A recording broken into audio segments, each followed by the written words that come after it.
When considering land distance, Sweden to Russia, roughly 500 miles.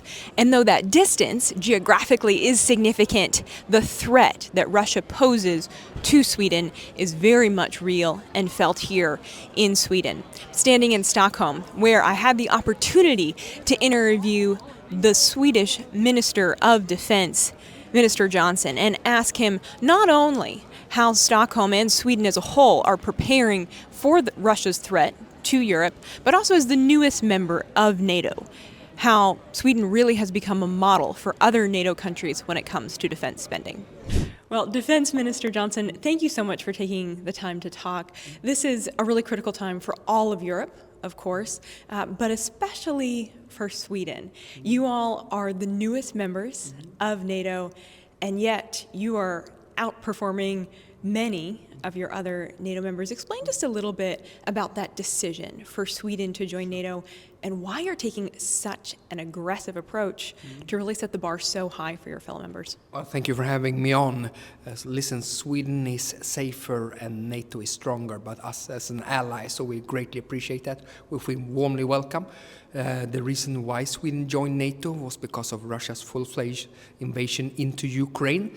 I always call that the mother of all unintended consequences for Russia, because if Russia had one objective with Sweden and Finland was to keep them outside of NATO, and instead they ended up with a much longer border with NATO. So this is due to Russia's illegal aggression against Ukraine. Now, I'm an ardent Atlanticist, so I've been working for this for 30 or 40 years, but I'm glad that we had a bipartisan agreement on joining NATO as well. And of course, we did not join NATO just to get security guarantees, but also to be a security provider. And therefore, it was very important for us to quickly get the mechanized battalion to Latvia, to get our Gripen fighters patrolling the air skies over Poland, and also being the framework nation, as it's called, for FLF Finland, and being in charge of NATO's deterrence and defense activities there. And we are also, of course, very engaged into Baltic Century on the Baltic Sea as well. So we what to do to keep NATO strong and safe. Yeah.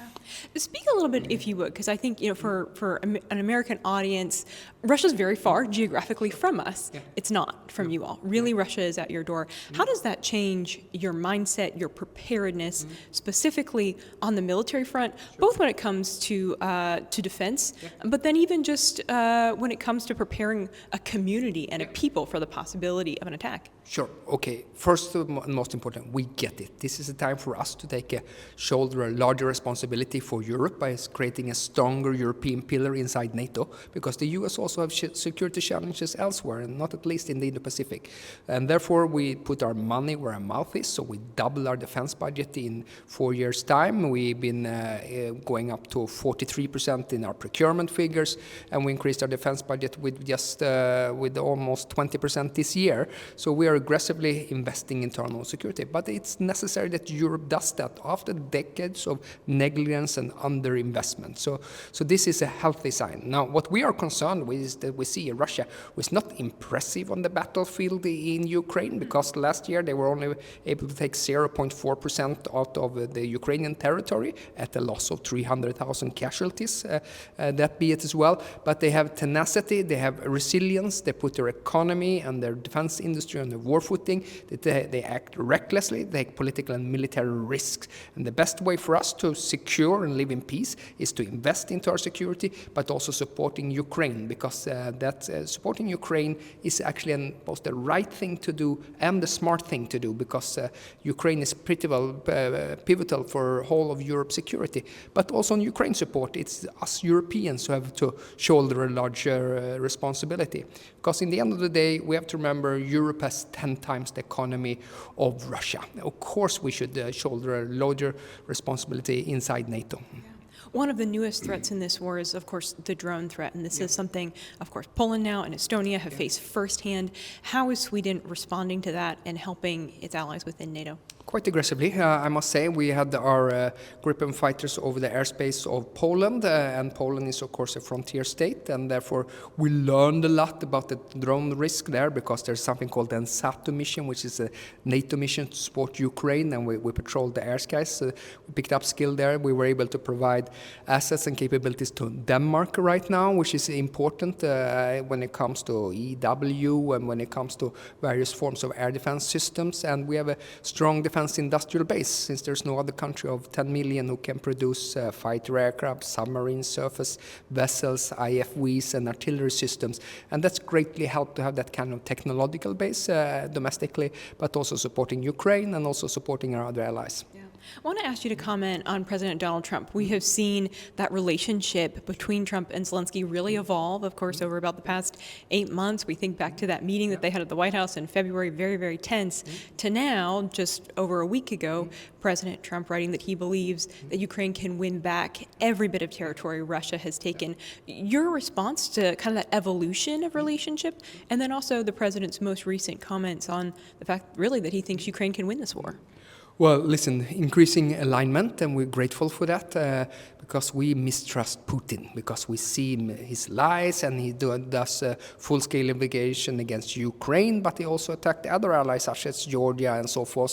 So no one wants peace more than Ukraine and the Ukrainian people. I've been there 4 times during the war, but it has to be a fair peace, and it has to be a long-term peace, and it has to be on the condition of Ukraine and not on Russia. Otherwise, it's not going to be sustainable. So we greatly appreciate now that we find that there's a closer alignment in positions, I think, between Europe and America. And like always, when Europe and America, when we put our mind together, I think it's very important to make sure that we both support Ukraine, but even the Europeans have to shoulder a larger cost for that. And we're grateful for the Pearl Initiative, which means that we're procuring straight from the US industrial base and sending things to Ukraine. And then, of course, shouldering a larger part of the financial cost for this. So greater alignment and having a shared perspective on Russia and Putin is greatly helpful. Yeah, absolutely. One of the questions that I've been asking everyone that I've been meeting here in Europe is that how do you get Putin to that negotiating table in a way that's genuine? Because, of course, we've seen him say, yes, I want to end the war, but his actions are very, very different. What does enough pressure, actually look like? The road to peace in Ukraine goes by increasing pressure on Putin, and that's done by increasing sanctions, hitting the energy sector, like President Trump is very committed to, and increased military support to Ukraine. That's why we've been front-loading our support to Ukrainians. For every year that passed by, we provide more and more support to Ukrainians so they can negotiate from a position of strength. So sometimes people say that Putin is provoked by strength. No, he's provoked by weakness, and he will try to exploit weakness as well. And that's where we're supporting the Ukrainians, and that's why we're dedicated to keeping NATO strong, so it can deter and defend every inch of Allied territory.